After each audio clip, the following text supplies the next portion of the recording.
Good evening. You're watching a special edition of Face to Face, where we break down the stories that matter most to Poland, Europe and the world. I'm Aaron Dahmen. We're now 5 weeks out from Poland's crunch presidential election. And joining me now once again is Leszek, Jażdżewski, Editor-in-Chief at Liberte. Thank you for your time. Hi, it's a pleasure to be here. Right, I want to start with a simple question. Is there one issue that will win this election?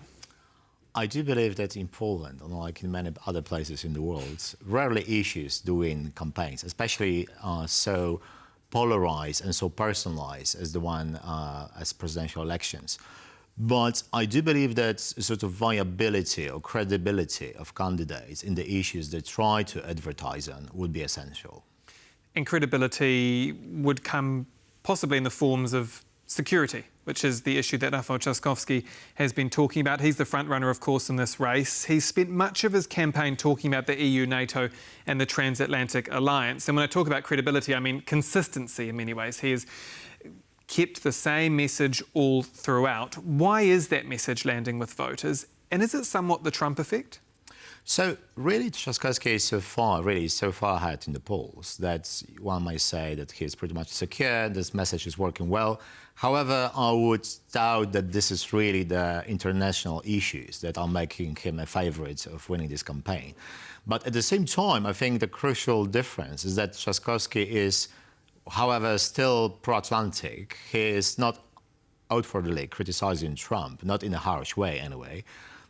He is still sort of hedging against possible US deal with Russia or anything unpredictable that Trump might do in between now and the elections. But also, he's a specialist in European affairs. He used to be a European minister. He used to, and I think he still teaches the, like European Union institutional knowledge and so on. So he really knows a lot about EU, and I think he really is interested in it. But fortunately for him, this is really what also at the moment is needed in this campaign.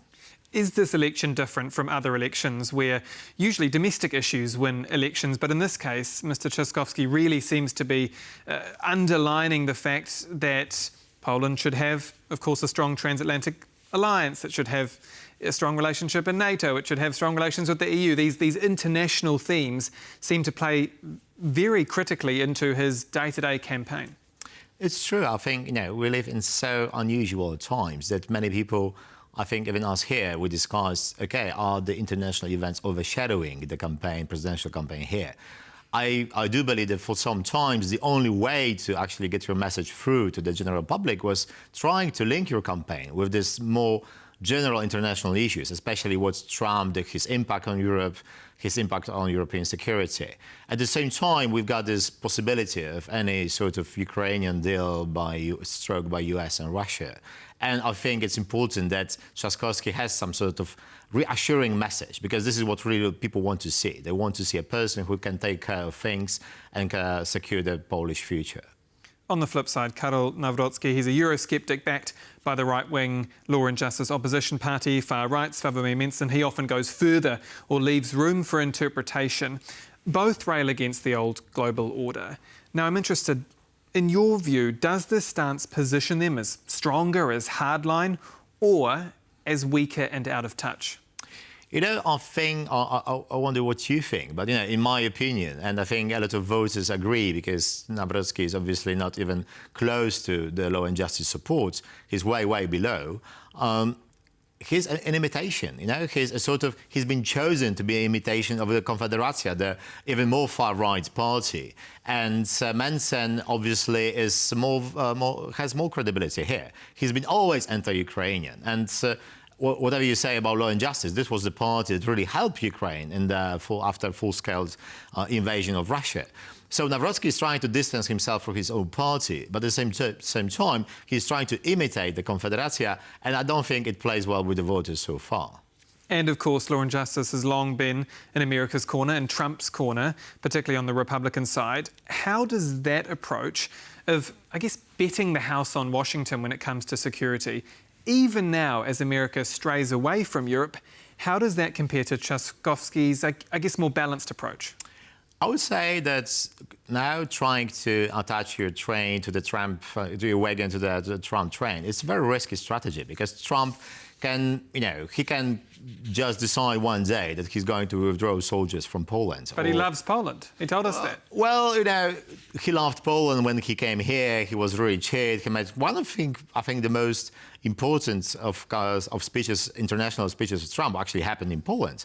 I thought this was a terrible speech, but at the same time, it was very important. So this is the message that Nawrocki is trying to sell. Okay, maybe now the US-Polish relations could be better if I were a president. But if Trump does something that is against Polish interests, it will be very difficult to convince Polish voters that someone like Nawrocki can influence Trump. Even Duda, who is currently president of Poland, couldn't influence Trump on anything. So why Nawrocki, who is really a nobody, could try to make Trump do something for Poland? So I think it's a very risky strategy, but they really have no other way because they've basically been anti-European all the time. Who do voters feel safer with? Who's the safest pair of hands when it comes to this presidential race? So according to polls, some polls we actually did ourselves as Liberte, they're saying that, okay, there are many issues which are maybe connected to the candidates. And the biggest problem of Nawrocki, which we discussed, is that it is when people are asked, what is Nawrocki, good or bad at, people say, well, it's hard to say. With Trzaskowski, the people really value his international experience, and that's something, and his experience, in general. So this is really something that it is his real advantage, especially that if you ask people what they believe that Polish president should be, what sort of issues you connect with this or features with this candidate, it is actually experience and international experience among the most valued advantages of the candidate. So Trzaskowski, perhaps this is one of the reasons why he is such a lead in the polls. He is a really safe pair of hands here. Now, I'm told discussions have been taking place within Nawrocki's campaign, particularly around the second round. Remember, this is a relative political novice. He was plucked as the supposed People's candidate, backed by Law and Justice. The internal debate is over whether to consolidate that right-wing electorate, the Menson voters, or the Menson supporters at this point, or try for swing voters and target groups like young people and women. Which one would be most effective for Mr. Nawrocki, and could he do both? It is what usually candidates they do. They try to go to the stronger sides, to the base early, and then try to go to the centre, pivot to the centre, especially between first and second rounds. The problem of Nawrocki is that he didn't get through the sort of first phase of his campaign. He didn't consolidate the support that his party has. And at the same time, he don't want to antagonize the Menson voters, who are going to be, in theory at least, his biggest chance to win in the second round. What he should try to do, he should try to convince the right-wing voters that he is the one, that he is really the one that can, make it. So he has to go, against Menson at some point. But he is hesitating to do it because he still believes that he can win the second round. His biggest problem is that he might not get to the second round. So I don't really think that he has any sort of credibility with the young voters, of women especially, or the sort of center voters. His biggest problem is that he is not really considered a serious candidate so far. So his biggest chance is to go for the right-wing voters and just hope for the best in the second round. Let's talk about young people and women. That electorate was largely mobilised in 2023, the general election, which was lost by Law and Justice, over issues like legalising abortion, promising justice reforms. A lot of that reform largely hasn't happened for various reasons, but do you think those voters will really turn out again? That's a very good question. And really, if you think about what might be the biggest disadvantage of Trzaskowski campaign, is that they're really counting on those people who voted in 2023 to turn out again. And I wouldn't take it for granted, really, if I were them, because if you look at the polls... Have they so far taken them for granted? I do believe so. If you look at the campaign, I think maybe until last week, there was almost no mention of abortion as such. And only they started to do it because you've got some... really outlandish comments by Mr. Menson, that's, the rape is not, it's something insignificant or just, so it was a reaction. So they didn't believe themselves that abortion is a crucial issue, but it is a crucial issue for the cohorts they need to turn out to get to the polls.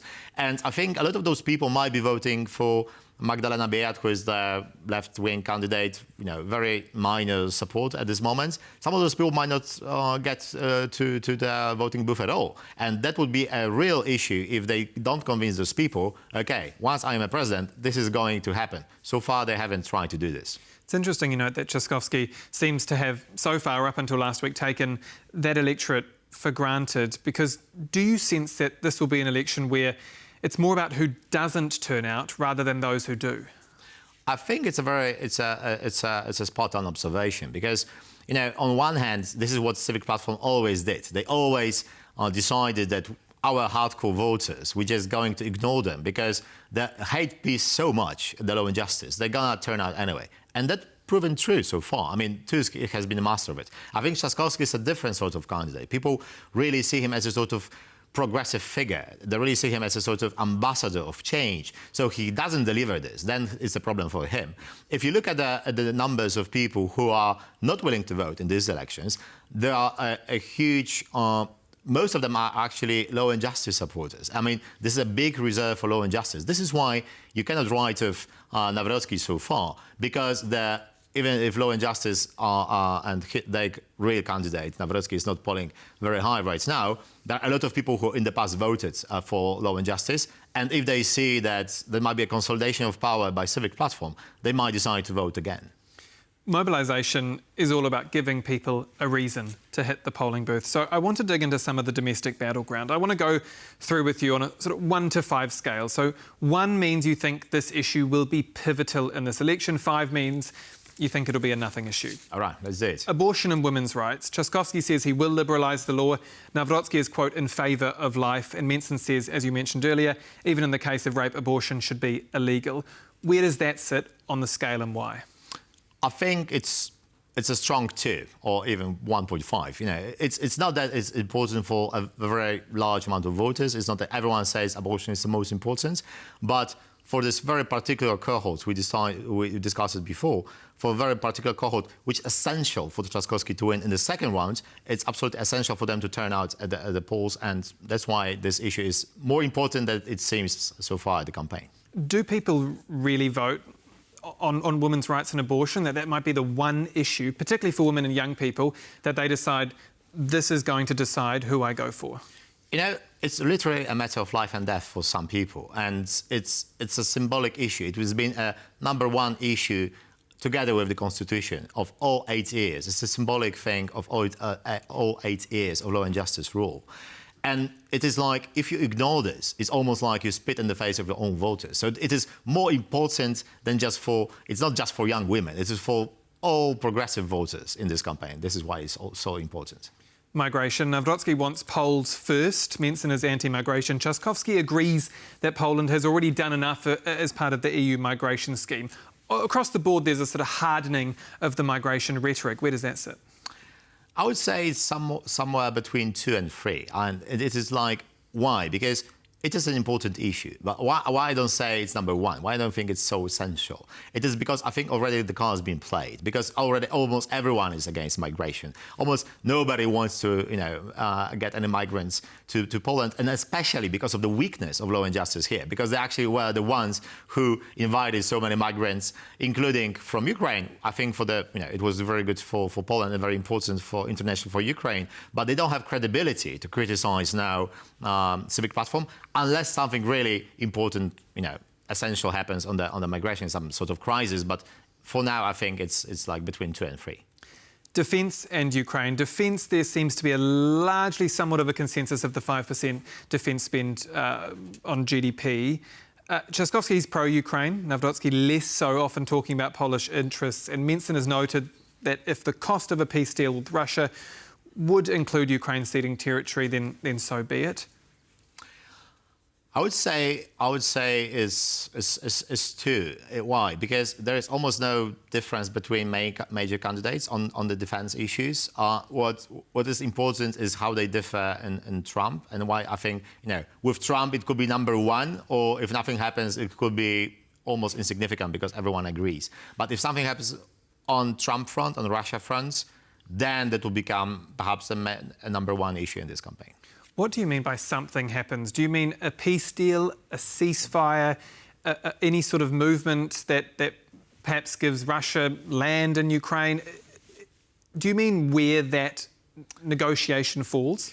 You know, it's quite complex because, I mean, if you imagine a sort of peace deal or just, you know, stopping hostilities in Ukraine, that would immediately make the war less significant as an issue for mobilizing people against the war. Because if you look at the Confederacja, the far-right party, I think a lot of people might be supporting them because they see them as a sort of peace party in a way that we've seen in the west of Europe. The one who might be slightly pro-Russian, but most importantly, they are anti-defense, they're anti-confrontational.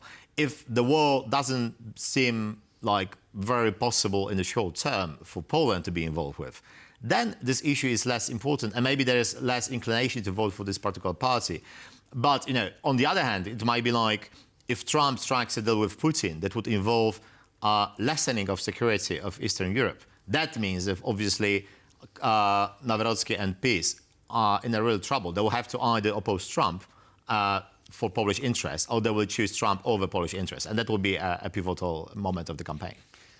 Climate is a big issue around the world generally, but it tends not to get buy-in politically because it's somewhat not immediate. People look in front of them and they go, cost of living, this is what I'm struggling with right now. And climate is a somewhat more of a longer-term issue that is now becoming more and more present. Where does that sit? Jażdżewski is the only candidate who has not come out to flat-out reject the EU Green Deal. Yeah, I would say it's 5, really. It's like no one is trying to be for climate that much, and even Jażdżewski and all the others are against the Green Deal. So unless, you know, EU bans automobiles right now here, that wouldn't be a significant issue of this campaign. So Poland as a country, climate is not really a big issue amongst the voting electorate. It is important for the younger voters, but I'm afraid the centre moves so far to the right on everything, including climate, that now almost every politician, except maybe the 3% left parties, are trying to avoid climate. And I think it's a big problem because you can try to frame it in a way that it is attractive, also for the centre voters, but no one's trying to do that. Health. It's a big one. Menzen wants to privatise healthcare. Nawrocki and Jażdżewski are both against that. Right, so health has been polling like a top one issue since forever as the most important issue for Polish voters. Considering how many of 60 plus are voting in these elections, that makes perfect sense. But at the same time, these elections are not about healthcare. The president doesn't have anything to do with the healthcare. And unless Menzen does something ridiculous, like trying to advertise privatization or cutting down the public healthcare, I don't really think that would be a major issue. So I would say it's number 4. The electoral makeup of this election is really fascinating because are we effectively seeing 3 right-wing candidates competing? Where's the left? Yeah, left doesn't really play a part in these elections. There are 2 left-wing candidates between 2 and 3% of support. So really insignificant. They don't really influence the debate. They are not invited to the big debates. And yeah, but left has been weak, in Poland for like, I think, last 20 years. But now I think it's a time where they almost say goodbye to the major politics. And lastly, what difference do you believe this Polish presidential election will make to Poland's role in Europe and the world? Well, it could be crucial because if you think about consolidation of power, finally Poland will speak with one voice, considering if Jażdżewski wins abroad. And this unification of efforts would be absolutely essential. And but on the other hand, if another right-wing candidate wins, that would really weaken the hand of Donald Tusk, and all talk of Poland, securing its place in the EU and in the world, I think would be a futile talk. So that is really pivotal for Polish role in the Europe and in the world. Leszek Jażdżewski, Editor-in-Chief at Liberte, thank you again for your time. Thank you. And that's all for Face to Face on TVP World. I'm Dahmen. Good night.